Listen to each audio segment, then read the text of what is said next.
We do not anticipate offering direct U.S. government-assisted departure from Iran. Americans seeking departure should take advantage of existing means to leave. The Department of State has provided information and support to over 25,000 people seeking guidance regarding the situation in Israel, the West Bank, and Iran.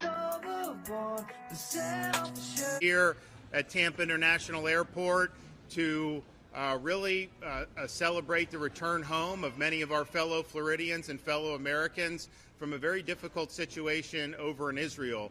And this is not the first time that the state of Florida has led rescues in situations like this, but I will say, given what's happening over there, given that you have a barrage of missiles being launched by a very hostile regime into Israel, given that the airport's totally shut down, given that the neighboring areas aren't exactly easy to navigate, this was probably the most challenging and logistically difficult mission that the Florida Department of Emergency Management has done. We've already been able to help effectuate over 1,500 people's exit from Israel.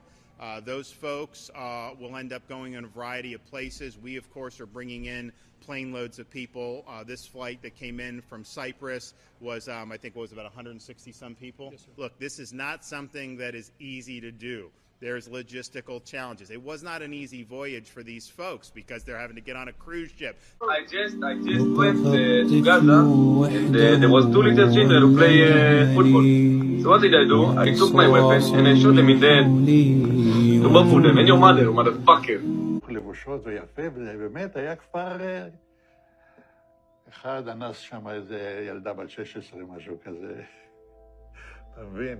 אבל זה מכוער מאוד, היה לנו בחור אחד, הוא נפטר, הוא היה פרא אדם, הוא לקח פשוט מאוד, ורצח אותם בתוך המכלאות. בתוך המכלאות, הם היו במכלאות, אתה יודע, חוטי ברזל כאלה, עגולים כאלה, אספו כל הגברים. הם יושבים שם, כולם, על הרצפה, ובא מישהו ולוקח תת מקלע ומתחיל זה, מחליף מחסנית, מה אתה חושב זה?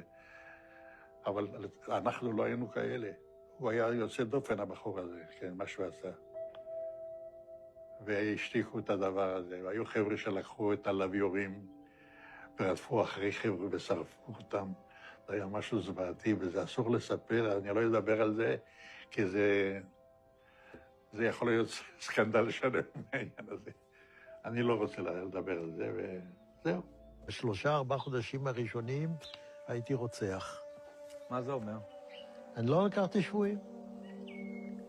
בזמן קרב, אם מישהו ירים ידיים, משהו כזה, לא לקחתי שבויים.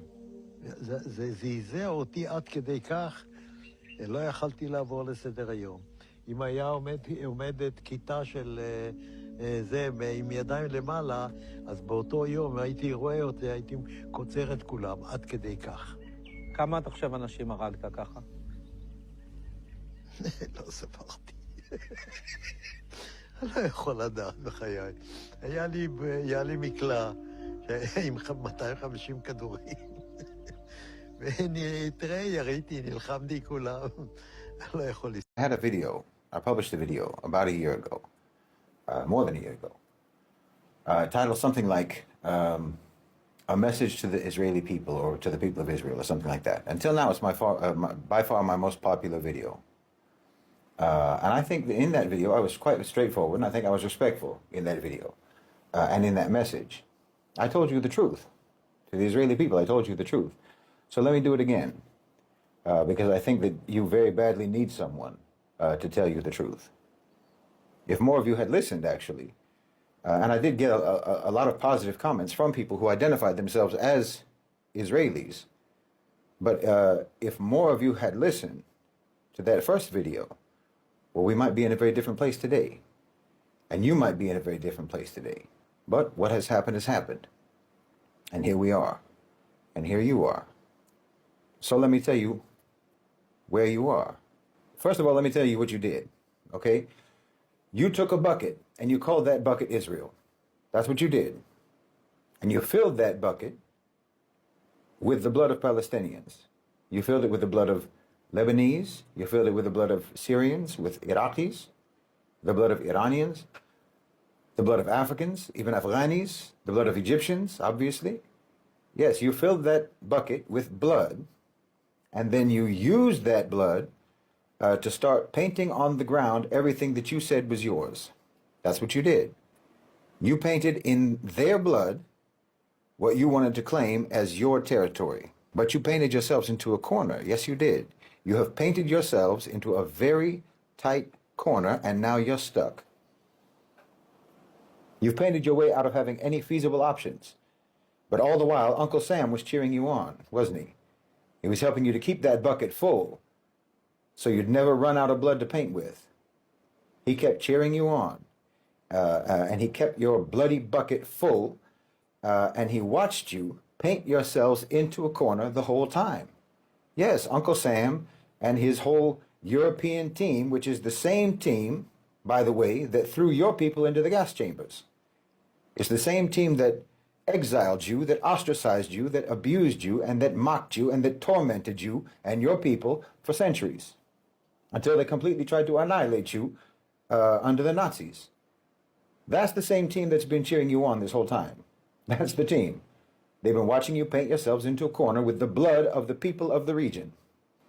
And you were foolish enough. You were foolish enough, or you were deluded enough, or you had such maybe an inferiority complex about those Europeans and about those Americans that you were just desperate for their approval. I don't know why you did what you did. Wallahi, I don't understand it. But you were fools to do it, and you ought to realize that now. You ought to realize that the people who hated you ever since they even knew about you, they didn't suddenly have a change of heart. No, they hated you then and they hate you now, and they have hated you the whole time while they were watching you and cheering you as you got yourselves trapped into a situation that you can't get out of, because that's the situation that you're in. That's your situation right now. You're in a situation that you cannot get yourselves out of, and that's a fact. There's no viable exit for you now. I mean, think it through. I don't think you are. I told you more than a year ago that they were egging you on to do things that were absolutely and irredeemably destroying your reputation as a people, as a nation. I mean, the damage is irreversible. Tens of thousands of people killed, innocent people killed in Gaza, 50,000. By the time that they actually have the real numbers, by the time we know the real numbers, you and I both know it's going to be over 100,000 people that you've murdered. More than that, probably, that you've slaughtered. So you see what they've done. They've turned you from being victims of their Holocaust against you into perpetrators of genocide. Look at that.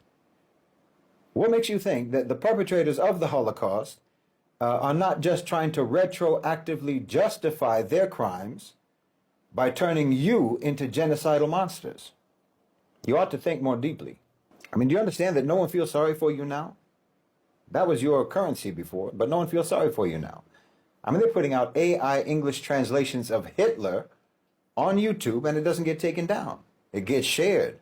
They've got people who used to say things quietly amongst themselves now saying out loud that Hitler had a point. And maybe he did what he did for a good reason. Imagine. We're not even talking about Holocaust denial anymore. We're talking about Holocaust justification being normalized because of your actions. That's because of nothing but your actions, Israel's actions. It's because of the genocide. It's because of the unhinged, unrestrained, illegal violence that you've committed across every border in the region, attacking Syria, attacking Lebanon, attacking Iran, attacking Iraq, attacking Yemen. Your great American and your great European cheerleaders have applauded you and have funded you into damnation. Do you understand me? They have applauded you and they have funded you until you now have become a hideous spectacle of a nation that the whole world despises. And you think that these are your friends. Until now. You think that these are your friends who saved you from the Nazis. Well, they're not doing anything but carrying on what Hitler left off, where Hitler left off. But they just made their approach more sophisticated. Hitler used an axe and they use a scalpel. They've ruined you. I'm surprised that you can't see it. I mean, after more than 600 days of inhuman savagery in Gaza, I mean inhuman brutality, all of it live streamed, when the most bigoted, the most, neo-Nazi white supremacist openly Jewish-hating demagogue, after all of that, when he claims that your people are satanic and demonic, why, what's a good-hearted person supposed to say after what we've seen? I said they've turned you from Holocaust victims into genocidal killers in the public mind. All the blood that you're spilling is only whitewashing them of what they did to you for centuries. Can't you see that? You're justifying what they did to you. And because you insisted that Israel and Judaism are one and the same thing, that only ensures that every Jew now is going to bear the shame and bear the blame and bear the ignominy of what Israel has done and what Israel is doing. Oh, they've got you boxed in.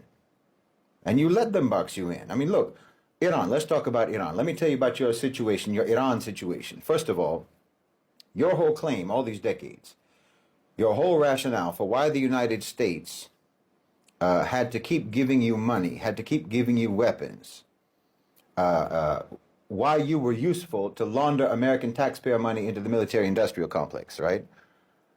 Why no one is supposed to object to that. No one is supposed to object to the billions and billions and billions of dollars of their money that went to your so-called defense instead of to their own schools, instead of to their own hospitals, their own roads, their own bridges, their own infrastructure.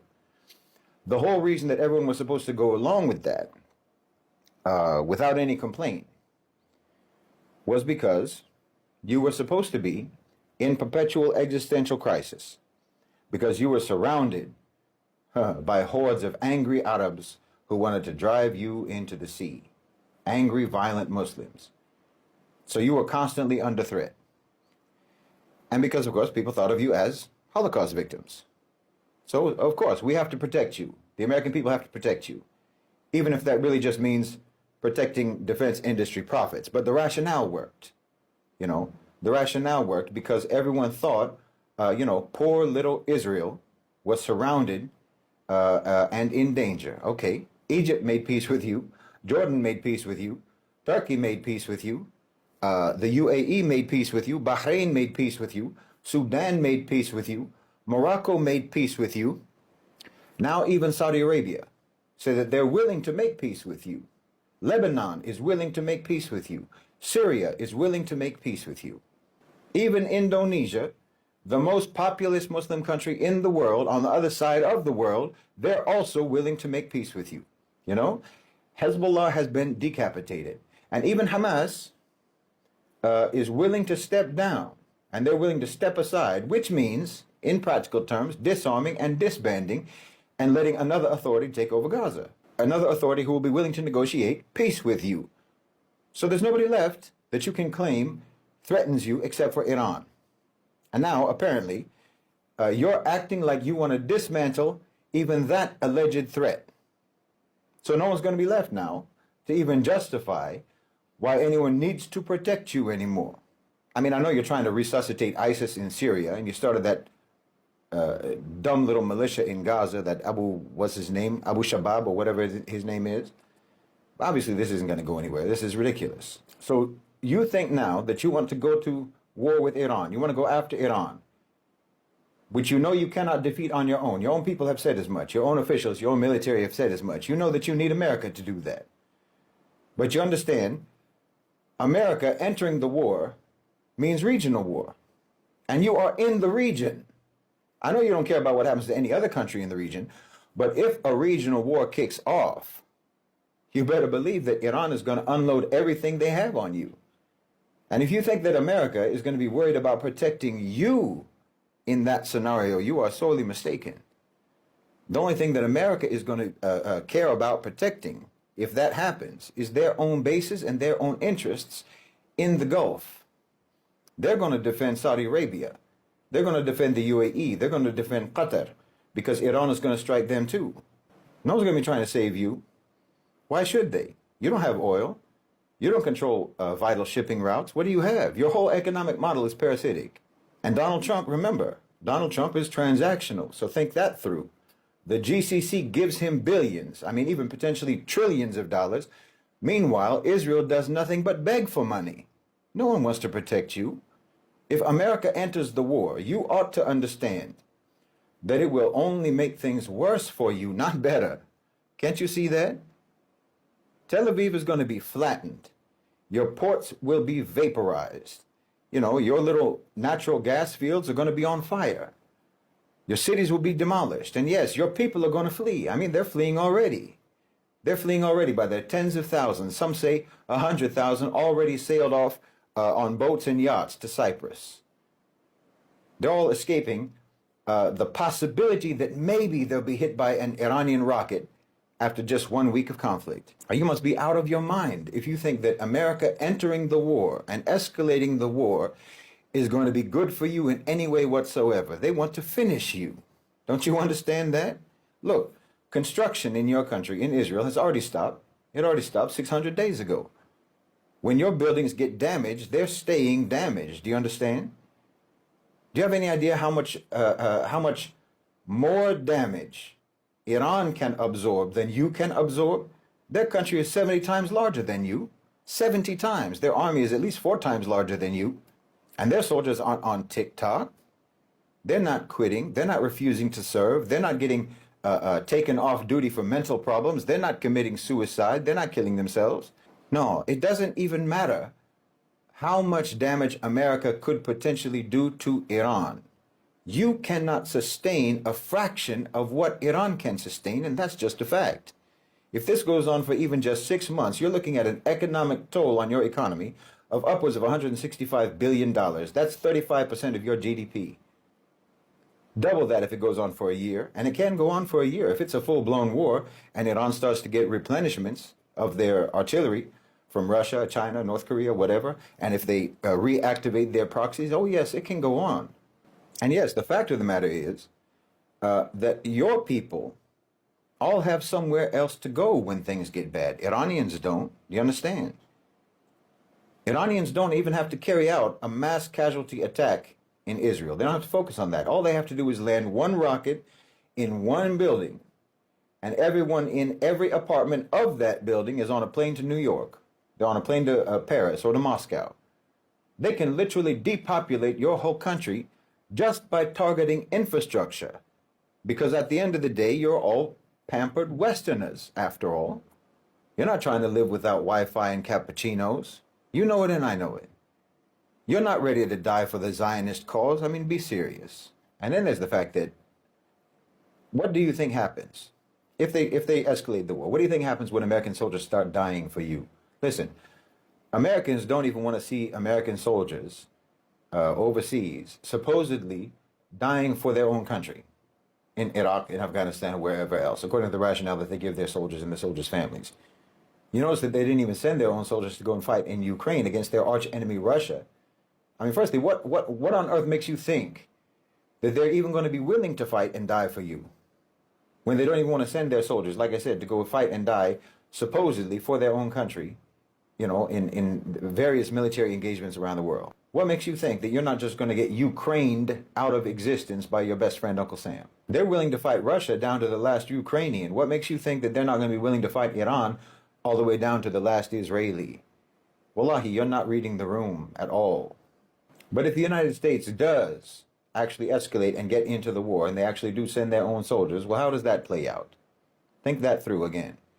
Now your country is not only going to be responsible for the blood of Palestinians, for the blood of Arabs, but mothers across the United States are going to hold you responsible for the blood of their sons and daughters. I'm telling you, they're not doing anything but set you up to be hated and disposed of. And you should be able to see it. I'm surprised that you can't, honestly. But maybe you're just so in love with the people who tormented you and tortured you for centuries that you just can't see it. I don't know what it is. But it gets worse. Because like I said, your people are going to flee. But also, like I said, you've made the whole world hate you now.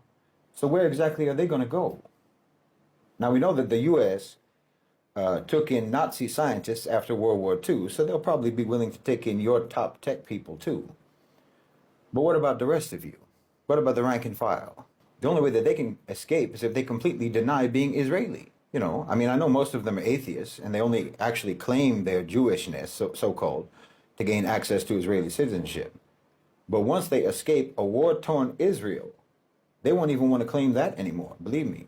Again, because you stupidly insisted that Israel and Judaism are one and the same thing. So that left them with now the only choice that they have is to disavow their Israeliness. And in so doing, they're going to have to repudiate their Jewishness. Do you see? Netanyahu and his neocon white supremacist backers are destroying you as a nation, as a people. They're destroying you because they hate you. And they always have hated you, and you know this. There's no way that you don't know this. I mean, you got into bed with the Christian Zionists. And you and I both know that the Christian Zionists' whole motivation is to see you get slaughtered in their end times Armageddon porn fantasy. And you know that the main backers of Zionism back in the day in Europe were the most Jewish-hating segments of the power structure. So you know perfectly well. You haven't fooled yourselves. You know perfectly well that they have hated you this whole time. And now you can see where that's gotten you, trusting and depending on people who hate you. Honestly, this has got to be the most epic series of bad choices in history that you've made. And here's the biggest irony. You know what the biggest irony is? The biggest irony is that the only countries that would still potentially be safe for you are the Muslim countries, the Arab countries. The very countries that you've been saying all this time want to destroy you. Meanwhile, you literally hooked up with the people who have never done anything but try to destroy you, literally for hundreds of years. But the Muslims and the Arabs were always welcoming. They were always hospitable to you. They always gave you shelter. They always gave you safe haven. And now their countries are the only countries that might be willing to host you again. They're the countries that are going to rebuild Israel after people flee, after your people flee. Think about that. After the war that you think you want so badly. The irony is poetic. Yes, the Arabs and the Muslims are going to be the ones to rebuild. They will fund the reconstruction. They will pump in the investment. And the people who partnered with you in your self-destructive war against the Arabs and against the Muslims, those people are going to be partnering with us in those reconstruction projects. Oh, you're being tricked in every which way. I don't know, honestly, how you can't see it. I mean, don't you see how Trump's own crowd, his own crowd, the Tucker Carlsons, the Candace Owens, the Steve Bannons, and so on, well, they've been not so subtly opening the lid off of that repressed right-wing anti-Jewish vitriol for the last 600 days. No one's taking the fall for this but you, do you understand? You're taking the fall. And no one should have seen it coming better than you. You've watched them over the past. You've watched them. You've participated with them. Every single time they turned on someone that they committed crimes with. You know what I'm talking about. But you thought that they wouldn't do it to you for some reason, when they have the absolutely longest record of hating your people. You know, they did it to Saddam. They did it to Noriega. They did it to Mobutu. They did it to the Shah. They did it to Mubarak, to the Contras. I mean, on and on and on.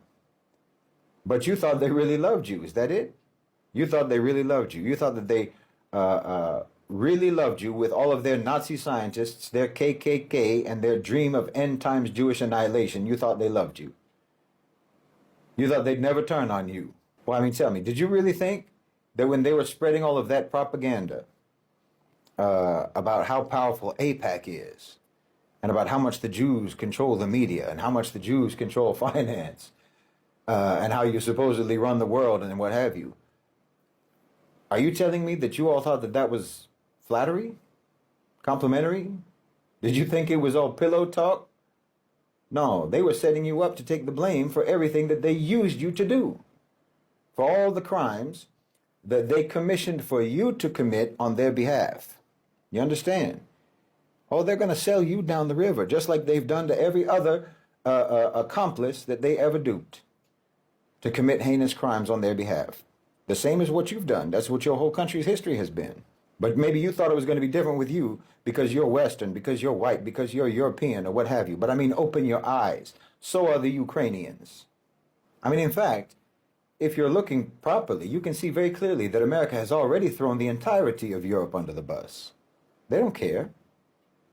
I mean, at least the Europeans are starting to get some level of cognizance to recognize, to one extent or another anyway, even if it's after like 3 years of very obvious American-European divorce proceedings, the Europeans are starting to understand that there's America and there's the rest of the world, and that's it. But you still think that these people are your friends. And now you're begging for the U.S. to enter your war with Iran. But trust me, that's the absolute last thing that you need to have happen. You know, you're so used to the idea that escalation is always to your advantage, but that's not the case anymore. That's not the case this time, and it's not the case anymore. If there is escalation, it just brings you even faster to devastation. Like I said, what on earth do you have to protect? Think about it, honestly. What is there to protect when you know how the real game works in 2025? I mean, clearly you don't know how it works, so let me tell you. I mean, here's the calculation. A war-torn Israel is at least twice as attractive to investors than Israel intact. Come on, you know this. You know how investors see a war-torn Israel, how they see any war-torn country. They see opportunity. They don't see tragedy. They don't see collapse. They see opportunity, because that's what it is for them. Because when a state like Israel gets hit hard, gets hit fast, gets hit on multiple fronts, what you get isn't just the rubble, you get a liquidation event. You get distressed assets. You get regulatory suspension by the government. You get panic sales. You get state desperation. You get privatization writ large. That's war dividend. Before the war, Israel was expensive. Bloated asset prices. You had real estate in Tel Aviv was like the same as Manhattan. The tech sector was overheated. Regulation was heavy. Civil resistance was loud. You couldn't touch most of the markets unless you were already embedded in those markets or you were overpaying to participate in those markets. But after the war, everything flips. Property values plummet. Owners liquidate. The government fast tracks permits. You know, permits that would normally take years. Zoning laws vanish under emergency conditions. And nobody's going to call it exploitation because it's reconstruction. Even better, the state needs you. You understand? The state needs you. Israel is going to hemorrhage public funds to rebuild. But of course, it can't foot the bill. They don't have that kind of money. They spend too much. So it sells their future off in bonds, in land, in long-term infrastructure deals. You understand? And who do you think has that kind of cash to buy all of that? Again, think it through, because it gets worse. Foreign capital, especially from the GCC, especially from the Gulf, is going to flood you. Not for solidarity, not for peace, but because devastation lowers resistance, and Arab money, Arab ownership, Arab residence, you know, in peace, gentrification gets protested, but in war, it's welcomed as salvation. Every Israeli by 2030 is going to be telling his new Arab landlords and his new Arab investors, you know, I was a peacenik back in the day. I was against the genocide. I protested Netanyahu. I'm an anti-Zionist. That's what you're going to be saying in 5-10 years. So when you think about how much more attractive Israel is for investors after war, now think about whether or not you really want America to escalate. Put it this way. If pre-war Israel intact, scores a 3 out of 10 on the return on investment risk-reward scale for cold capital, post-war, it jumps to 8 or 9.